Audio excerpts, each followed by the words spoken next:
This is Rogers TV. This program is brought to you by Ignite TV. Now you're in command. Visit Rogers.com for more details.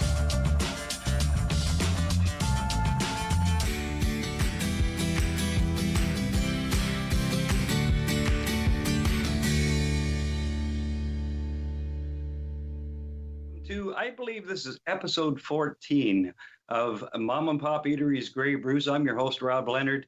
And as I said, we've been on a real journey around Grey and Bruce counties. One town we haven't been to, and actually one of my favorite towns, is Hanover, Ontario. And it's the home of Norm's Family Restaurant. And my guest today is Sherri Hagan. Sherri, welcome to the show. Thanks, Rob. Thanks for having us. Now, in the research I did, and for you and I had a great conversation last night getting ready for the show, Norm's was established in 1947, and if my math is correct, you're in your 73rd year, or Norm's is in its 73rd year. So that's probably one of the oldest, if not the oldest restaurant in Hanover. Yes, it actually is the oldest restaurant in Hanover. I always say I think we look pretty good for being 73. It's an original. Well, and I was going to say you look far too young to be the original owner. So let's talk about your history and when did you take over Norm's? Thanks. Well, we're owner number 5. So really that's not very many for, having been open for 73 years. And we bought Norm's in September of 2016. So we're a couple weeks away from our 4-year anniversary.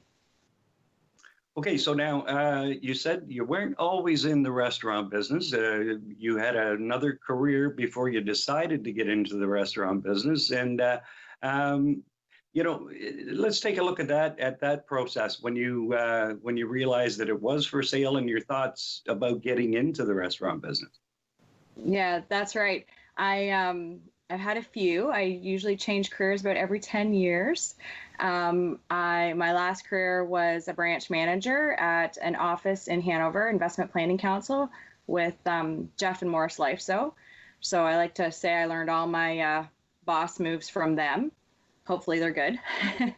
And yeah, it was kind of a whirlwind purchase. I had seen the for sale ad come up, and my sister and her daughter, they own the Spot restaurant in Mount Forest, which I'm sure most people are familiar with. It's another great little spot to go to. So when I seen it come up for sale, I messaged them and thought, half serious and half kidding, that maybe we should buy Norm's. And 3 weeks later, we signed some paperwork and here we are. That's great. And, as again, we were discussing there last night, you were saying about, your first 3 years have been, getting used to the business and the craziness that is the restaurant business. Then you're hit with COVID. So we'll talk about that in a minute. Let's first talk about your menu. Let's talk about the things that have kept Norm's that great family spot for the last 73 years. Right. Well, that would probably be our fresh cut fries. That was one of the many things we heard when we took over Norm's is do not change the fries. So, of course, we didn't. It's the same fresh cut fries that Norm's has been serving for probably 73 years. And fish and chips was also their other big menu item that they were very well known for. And then when we bought it, we expanded on it. We were very fortunate to come across a great chef, Rob Longmire, who joined us probably about a year into our purchase. And we let him kind of run with the menu. Like he's very creative. He's very, very, very good at what he does. And we let him kind of run with it. Because anyone that knows me, I don't cook. I'm just the personality of the place. I got fired years ago from my family for cooking. So we wouldn't have any customers if people knew I was the cook. But we're very fortunate to have a really great chef. And he has a great team that supports him in the kitchen there too. and that is so important. Some, no offense, but there are some owners that want to control everything, and they want to, have their finger into everything in the place. But for an owner to realize that that's my strong player, that's the guy that needs to, or girl that needs to be doing that job. I'll let them do what they're best at. And you do what you're best at. And honestly, the owner needs to be, in my estimation, the owner needs to be the face. You need to be the one that's out front with your customers. The customers, they want to know who the owner is. So to me, and that really, how long has Rob been with you? It's been a while, hasn't it? I guess so 3 years. 3 years he's been with us. And from a chef standpoint, that's also really important that you have an owner that trusts you, right? And they give you free reign. Of course, you need to know exactly what's going on, but that really, in my estimation, is something that a chef really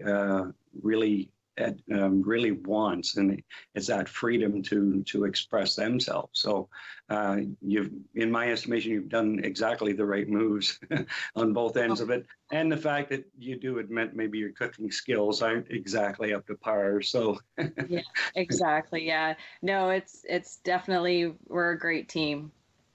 That's awesome. That's great.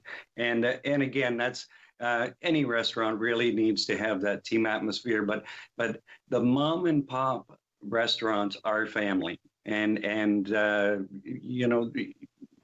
that team aspect that everybody just loves each other for the most part. I mean, not everybody gets along, but for the most part, it's like I've said to many cooks that I've worked with over the years, we need to get along, because a lot of times we end up spending more time with our coworkers than we do with our families.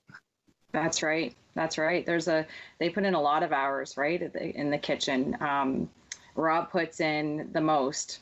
Right, he's there from open. He's there from open to close with post-COVID hours, but he's very passionate about his job and his kitchen, and it shows, because he's there for all of it. I don't think he's never sick.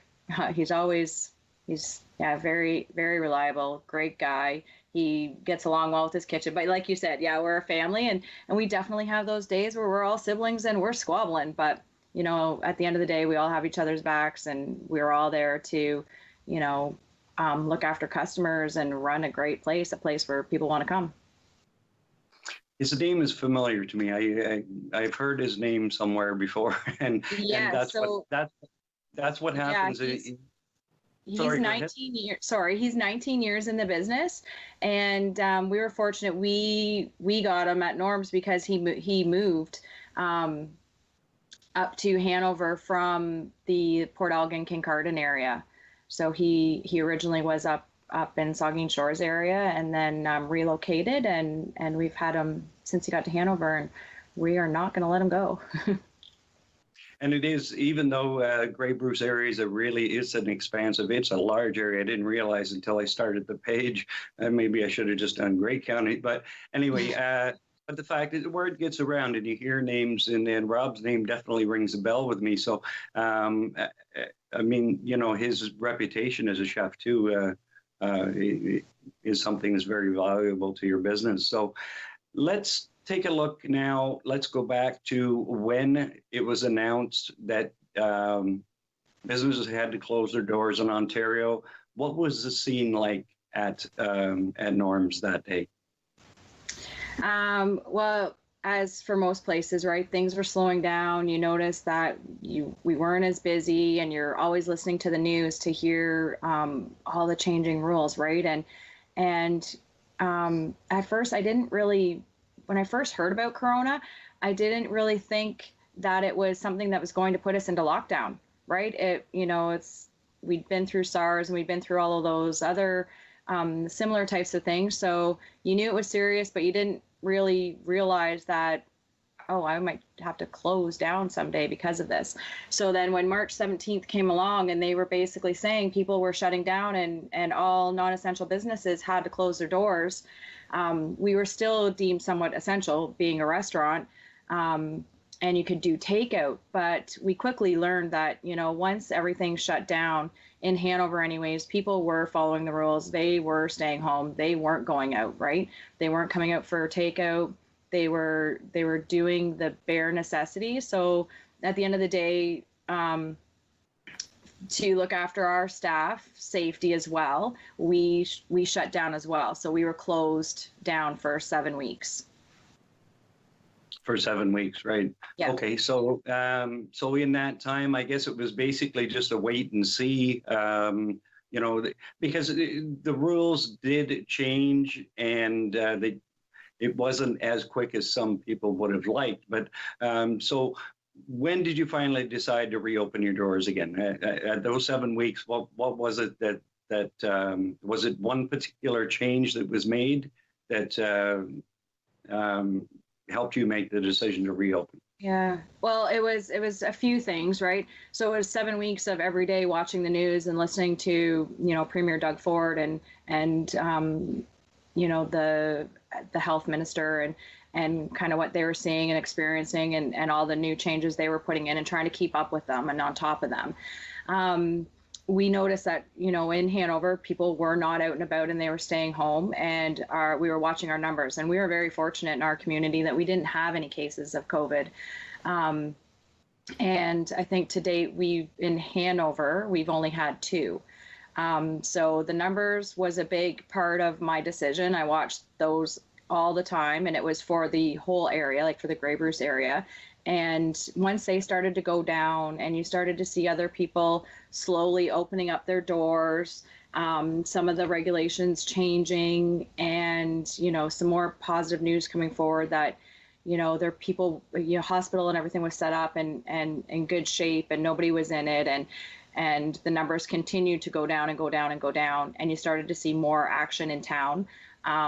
We really watched kind of what was going on in town, the days that were busy and the days that were slow. And you could tell, like, you could drive down Main Street, Hanover, and Monday, Tuesday, Wednesday, you wouldn't see a car anywhere. Like, it was pretty quiet. And then it kind of picked up on the weekend, right? People, had their day that they went out once a week shopping and doing all that stuff. And the people that were allowed to or had to work were going to and from work. So we kind of had to wait till we seen things get busier.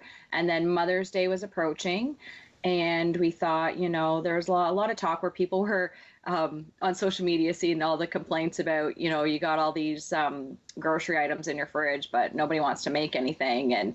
And people are getting tired of cooking their meals. So we were hoping that was an actual thing where they were getting really tired of cooking their meals. I know some people actually learned how to cook more, but Mother's Day weekend was approaching. We decided to do a pre-order Mother's Day pie, and it went over really well. And then we decided to open up for takeout, so for Mother's Day weekend.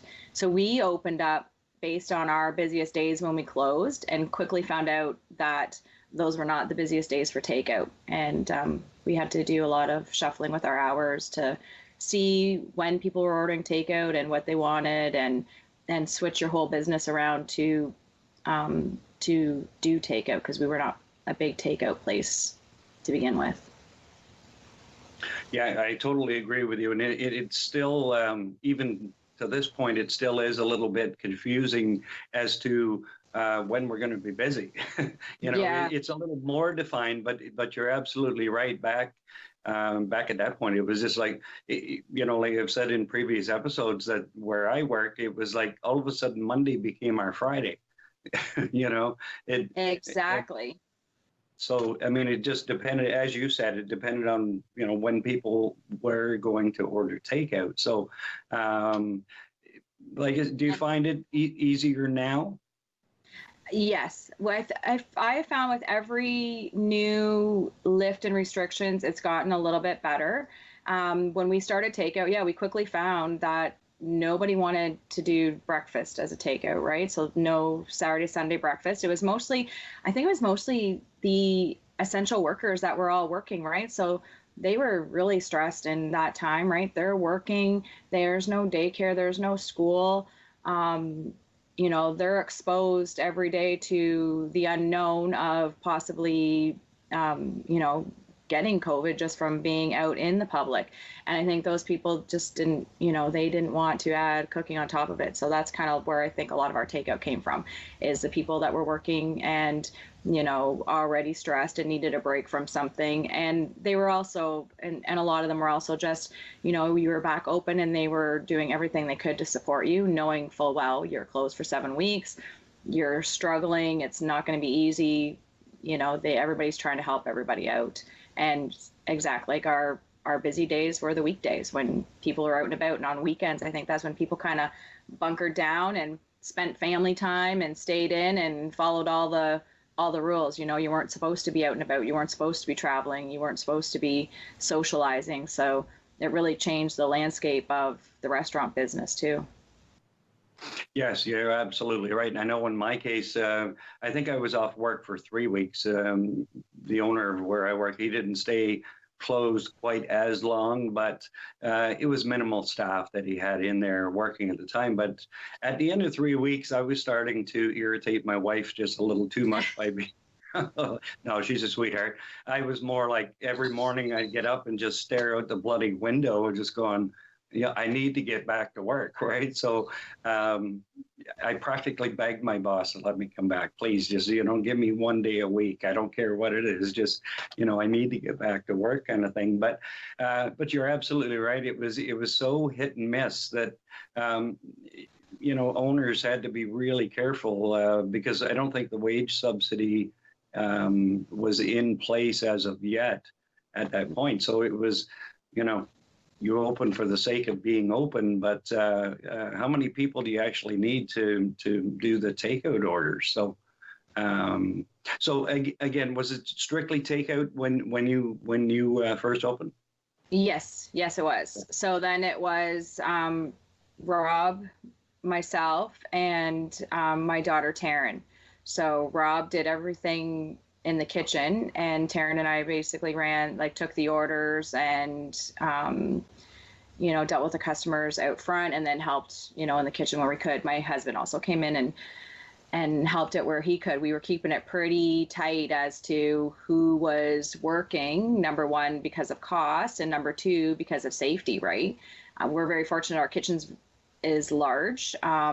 So to have 1 or 2 people back there, they're easily spaced out and can keep safe that way. But yeah, it was a whole new room. And it's funny how you say about your wife, because yeah, we decided that I would never be a stay-at-home person. My family was very happy for me to go back to work. I was COVID crusty was what we called it.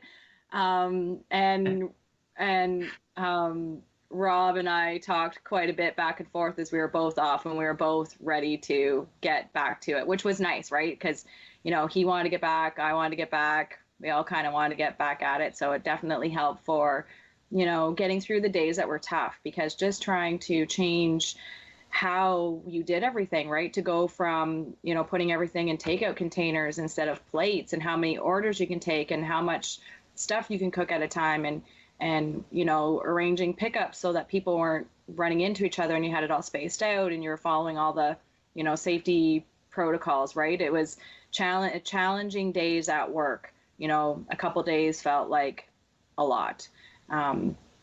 So it was good that we knew we wanted to be there. It helped us get us through those extra challenging times. You're right again. And, when it came to prep levels and things like that, as you said,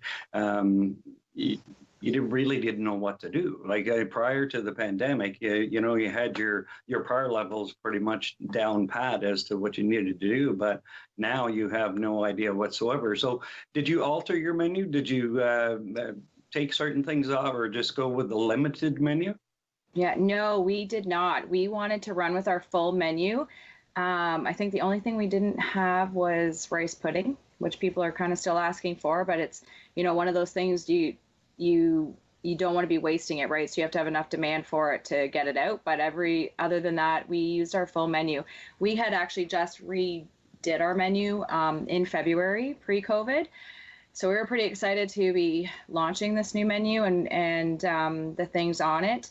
So we really wanted to keep our full menu. And, the things we were known for were the bigger things on the menu that if you were going to scale back for cost and efficiency, it would have been those things. And then it's those things that make norms, right? Like our eggs Benny, our new breakfast bowls, our burger of the week, were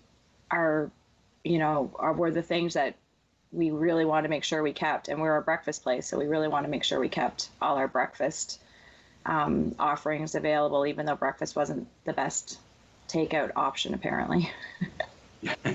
Yeah, it's a little difficult to, somebody orders, let's say an eggs Benny, and you want the eggs really soft. By the time they get them home, those eggs aren't soft anymore, right? So that's right.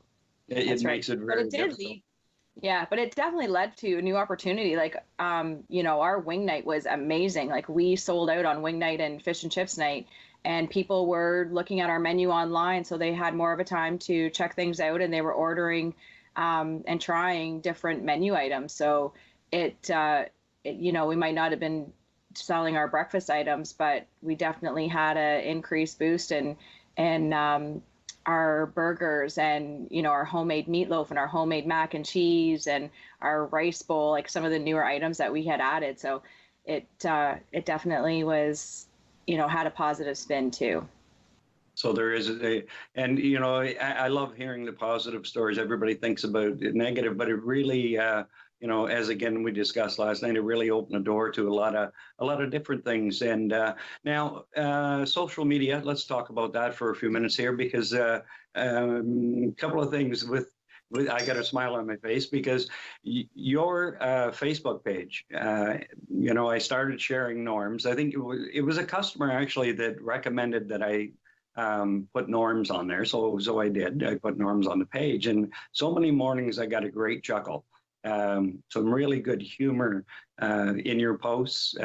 Start my day off with a smile, which is great. And but you've done a really good job at developing your social media presence, and you discussed that a bit when we were talking on it last night. And that Grey County was part of that process in order for you to improve on your social media. Yes, yeah. So I do like my sassy little posts. I do enjoy spending some time researching my signs and sayings. And yeah, we were very fortunate to, again, last fall, we had qualified for the Digital Main Street program through Grey County. And while we were off during COVID, we got our website set up and some professional pictures taken of our food, and learned a lot about how to run our social media pages. Right, there's a lot of webinars and information to teach us different tricks of the trade on how to work the different platforms. So we've been pretty adamant at trying to keep up with our social media. Like, that's probably our number one marketing place. We don't do much in paper or radio right now. Hopefully that'll change. It's, social media is pretty cost effective. So that's it's been great. And as you said, it's very important right now. It really doesn't cost much, or if anything, to go on to these pages, but to have the ability to up the quality of of the pictures of your food. For example, I think I mentioned last night some people just put up words. Well, it's much better if you put up a picture of your food. So like the picture of your eggs Benedict, for example, I just would love to eat that right off of the computer, right?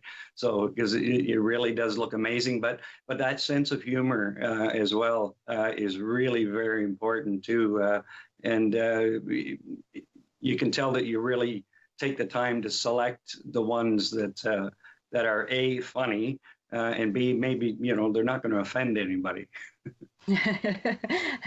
Thanks. That's not always easy because you're right. I'm just a sarcastic, sassy kind of person. So I'm not easily offended. And I always have to try to remember when I'm reading things, will it offend anybody? Won't it offend anybody? Is it good? But a lot of it is kind of like, how I'm feeling that day, or what kind of, or what, strikes me for what's kind of the situation and what's kind of going on in the world, and trying to keep it light and trying to keep it fun and happy, right? Well, I always look forward to the posts that come up from Norms every morning when I'm sharing everything. So now let's talk about this as well.